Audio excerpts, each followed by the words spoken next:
12 years na mula nang mangyari ang bagyong Sendong sa Cagayan de Oro City noong ika-16 ng Disyembre 2011, libo-libong mga namatay at nawala ng mga tirahan at hanggang ngayon hindi pa rin nakikita dahil sa bagyo.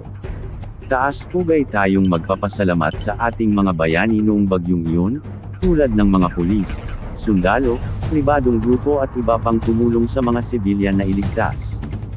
Wala na, pero hindi nakakalimutan.